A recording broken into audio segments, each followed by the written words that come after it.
Assalamualaikum warahmatullahi wabarakatuh.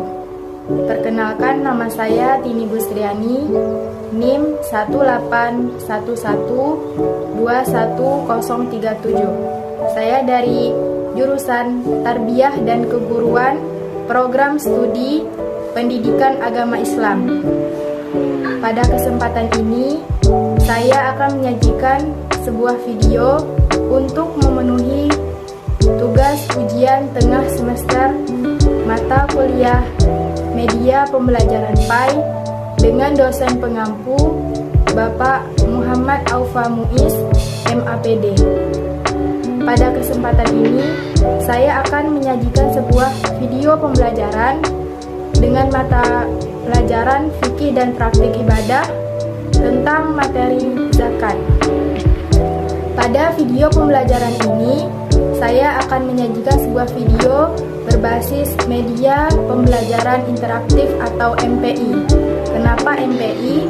Karena MPI merupakan sebuah media pembelajaran yang berisi tentang audio, video, dan visualisasi materi pembelajaran, dan juga memungkinkan siswa memberikan respon dan interaksi dari media tersebut.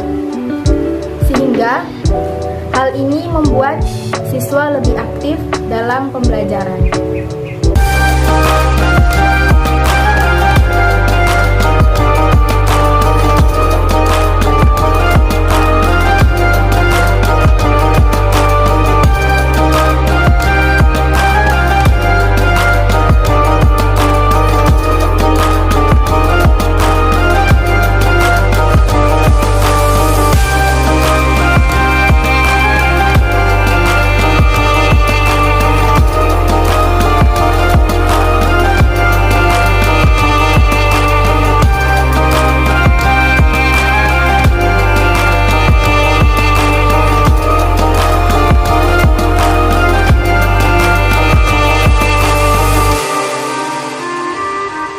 Dalam kehidupan sehari-hari, kita sering mendengar istilah zakat. Tahukah anak-anak apakah itu zakat? Ya, zakat berasal dari bahasa Arab yaitu zakah, yang berarti suci, bersih, berkah, tumbuh, dan berkembang. Secara istilah, zakat yaitu mengeluarkan sebagian harta dengan jumlah dan ketentuan tertentu, serta diberikan kepada orang yang berhak menerimanya. Zakat dalam agama Islam memiliki kedudukan yang penting. Zakat merupakan rukun Islam yang ketiga dari 5 rukun Islam yang ada. Kata zakat dalam Al-Quran sebanyak 32 kali, dan 26 diantaranya bersamaan dengan sholat. Hal ini mengisyaratkan bahwa zakat dan sholat memiliki peranan yang penting dan fardu ain bagi orang yang telah memenuhi syarat-syaratnya. Allah Subhanahu wa Ta'ala berfirman di dalam Quran Surah Al-Baqarah ayat 43 yang berbunyi, wa aqimus sholata wa atuz zakata warka'u ma'aroki'in, dan laksanakanlah sholat, tunaikanlah zakat, dan rukuklah bersama orang-orang yang rukuk. Maka kesimpulannya, hukum zakat yaitu wajib bagi umat Islam yang mampu. Zakat terbagi atas 2 macam, yaitu zakat fitrah dan zakat mal. Zakat fitrah adalah zakat yang wajib dikeluarkan oleh umat Islam yang mampu berupa makanan pokok di bulan Ramadan. Adapun hukum dari zakat fitrah yaitu fardu ain, artinya wajib bagi orang yang telah mampu memenuhi syarat-syaratnya. Adapun syarat wajib dari zakat fitrah yang pertama yaitu beragama Islam, baik itu laki-laki, perempuan, sejak bayi, anak-anak maupun lanjut usia. Yang kedua, sudah memiliki penghasilan yang cukup, artinya telah bisa menghidupi kehidupannya di siang hari maupun di malam hari. Zakat fitrah untuk anak-anak ditanggung oleh orang tuanya. Adapun syarat wajib yang ketiga yaitu orang itu masih hidup sampai akhir bulan Ramadan. Ukuran yang dikeluarkan untuk zakat fitrah yaitu sebesar 1 sok atau 4 mud. Ini setara dengan 2,5 kg atau 3,5 liter. Untuk waktu pengeluaran zakat fitrah dimulai dari selama Ramadan sampai menjelang sholat Hari Raya Idul Fitri. Adapun bentuk makanan pokok yang bisa dikeluarkan yaitu bisa berupa beras, gandum, sagu, kurma, dan lain-lain. Tergantung makanan pokok yang dimakan masing-masing. Atau jika diuangkan, maka seharga makanan pokok tersebut. Adapun rukun zakat fitrah yang pertama yaitu niat. Adapun bacaan niatnya yaitu nawaitu an ukhrija zakatal fitri an nafsi fardhan lillahi ta'ala. Artinya, saya berniat mengeluarkan zakat fitrah untuk diriku sendiri karena Allah Ta'ala. Yang kedua, adanya muzaki, orang yang berzakat fitrah. Yang ketiga, adanya mustahik, yaitu orang yang menerima zakat fitrah. Dan yang keempat, adanya harta yang digunakan untuk berzakat fitrah.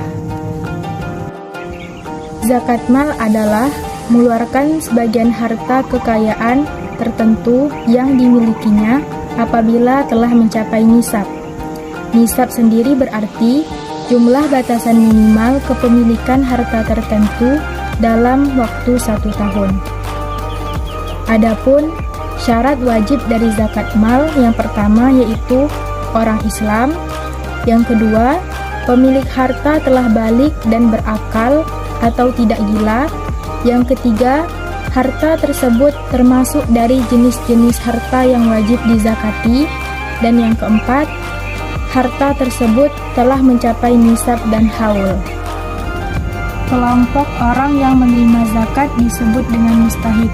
Mengenai orang yang berhak menerima zakat dijelaskan di dalam Quran Surah At-Taubah ayat 60 yang berbunyi, Innamas sadaqatu lil fuqara'i wal masakini wal alimina 'alaiha wal mu'allafati qulubuhum wa fir riqabi wal gharimina wa fi sabilillahi wa banis sabil fariidatan minallah wallahu alimun hakim.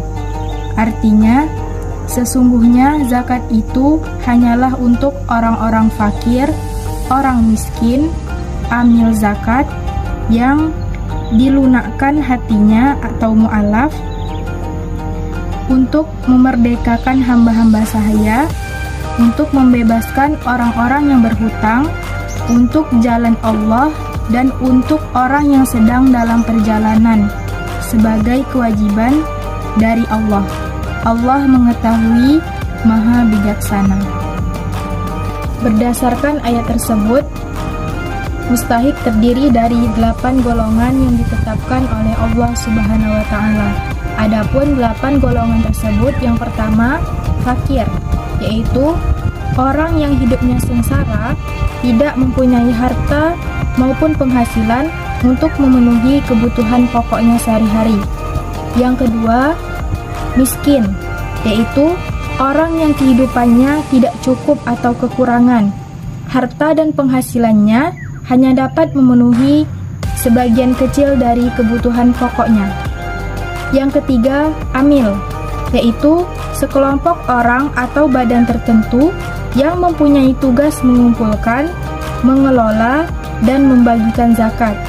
Yang keempat, mu'alaf, yaitu orang yang masih lemah imannya atau baru saja masuk agama Islam. Yang kelima, riqab, yaitu orang yang berusaha keras untuk membebaskan budak atau membebaskan tawanan muslim yang disandra orang kafir. Selanjutnya, gharim, yaitu orang yang dilanda pailit, bangkrut, dan tidak sanggup membayar beban hutang. Sedangkan Hutang tersebut untuk kepentingan kebaikan, bukan untuk maksiat. Selanjutnya, sabilillah, yaitu orang yang berjuang untuk kepentingan Islam dan kaum muslimin. Misalnya, para imam masjid, guru mengaji, pengasuh pesantren, dan lain-lain sebagainya. Selanjutnya yang terakhir yaitu Ibnu Sabil, yaitu orang yang sedang dalam perjalanan atau musafir yang memerlukan bantuan bekal di perjalanannya, sedangkan perjalanan tersebut untuk kepentingan yang menyangkut kebaikan. Hikmah dari zakat yang pertama yaitu membersihkan harta dan jiwa pembayar zakat dari sifat kikir, tamak, ataupun rakus. Apabila kita telah mampu membayar zakat, maka insya Allah kita akan terhindar dari sifat-sifat tersebut. Yang kedua yaitu membantu orang yang kesusahan atau kesulitan dari segi ekonomi. Yang ketiga, mendorong manusia untuk berjiwa sosial dan peduli kepada sesama. Yang keempat, mendorong manusia untuk bersikap jujur dan bertanggung jawab atas harta yang dimilikinya. Dan yang kelima, mengingatkan manusia bahwa harta dari kekayaan hanyalah titipan dari Allah Subhanahu wa Ta'ala.